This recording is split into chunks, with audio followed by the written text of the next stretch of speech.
I told you that your trusty X100V here can take photos comparable to that of a full frame or a medium format camera.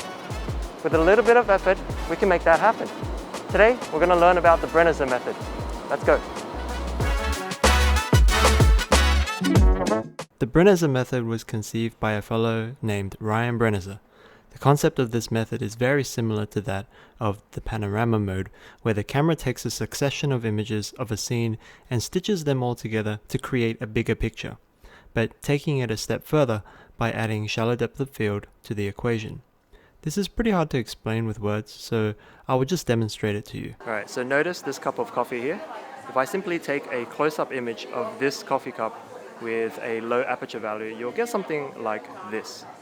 It looks nice, but at 23mm f2 on an APS-C camera, this can only ever give you a similar look to that of a 35mm f2.8 on a full frame, or a 45mm f3.5 on, say, a Fuji GFX medium format camera.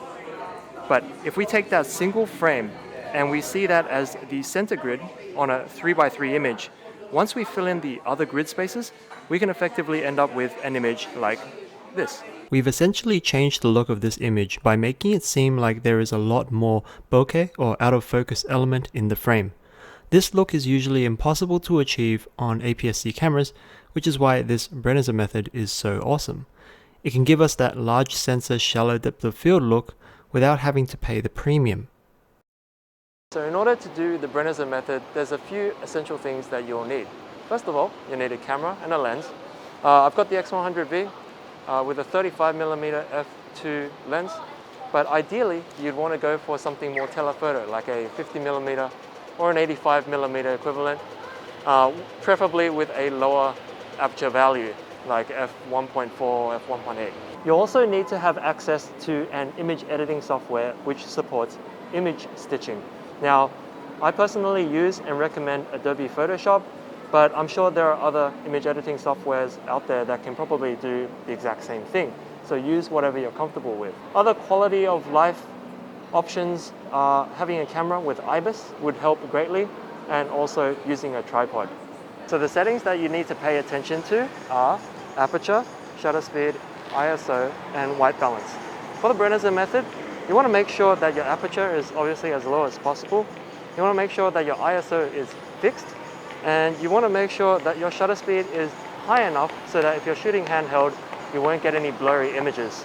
If you have a tripod, that's less of a concern obviously, or if you have IBIS as well, but just keep that in mind. And have your white balance set to a set value.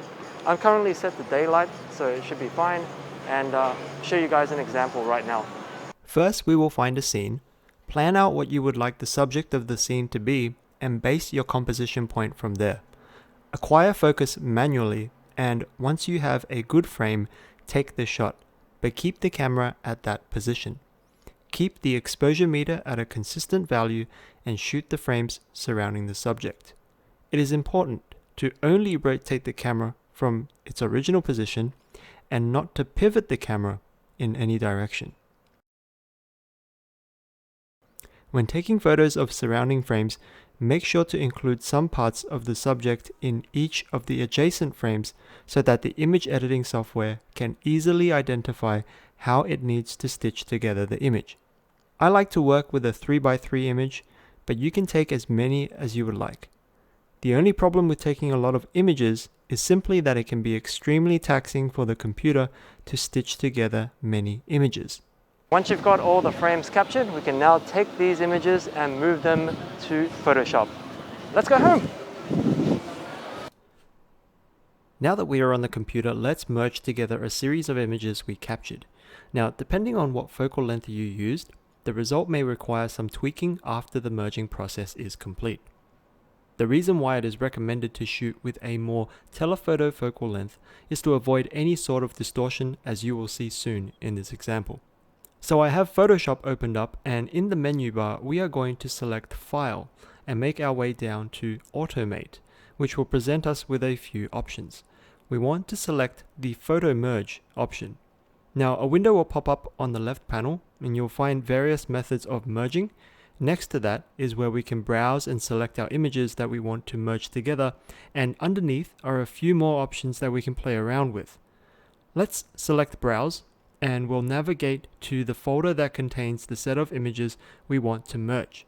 You can either select the photos manually or put them together in a folder, and in the drop-down select folder and select the folder that contains the photo files. Once you have selected your photos, under the layout options, we'll keep it on auto for now, have the option blend images together checked, and now let's press OK. Once you press OK, Photoshop will automatically import all the photos and use its algorithmic magic to compile and merge the images together. If you took your images properly, following my technique, the results should look pretty good. However, and this is why I use a 35mm focal length as an example, using a wider lens will sometimes give the merged image some heavy distortion. This is why it is very important to shoot at a focal length of 50mm or greater so that you minimize any further editing in Photoshop. But back to the photo. You can see that the result is less than ideal. The perspective is off and the distortion is a bit crazy. What we can do is start again. Close the created file and repeat the previous process. Go to File, Automate, Photo Merge, and this time let's change some settings.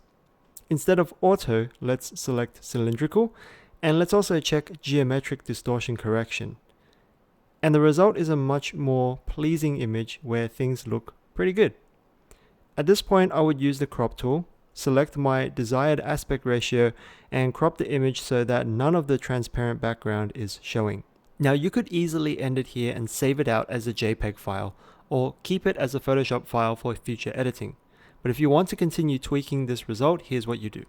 On the right hand side in the Layers tab, you can see that all the layers were created by Photoshop and are currently highlighted. Simply group them into a group folder by hitting Ctrl-G on your keyboard, or I guess Command-G on a Mac. Give your group folder a name and right click on the group folder and select Duplicate Group. You've now made a copy of that folder. Right click on the copied folder and select Merge Group. You've essentially pressed all the layers within that group together to form one single image. The reason why you would create a duplicate group is to make editing non-destructive. In case anything goes wrong, the original photo merge with all its layers is still there for you to duplicate again. With the flattened image layer selected, we can go ahead and fix this funny warping at the bottom where the table wood grain is. I won't go over this in depth, but here I will utilize the Transform Puppet Warp tool and do my best at straightening up the distortion. And there we have it. From start to finish, the Brenizer method. Even though it sounds pretty daunting, especially the post-processing part, as with all skills, once you get the hang of it, it becomes a very simple and rewarding process. Don't be afraid to experiment and make mistakes, because that is all part of the learning process, and if you do create some Brenizers of your own, feel free to share them with me on my Instagram. I love to see what you guys come up with. Thanks for watching, guys, and until next time.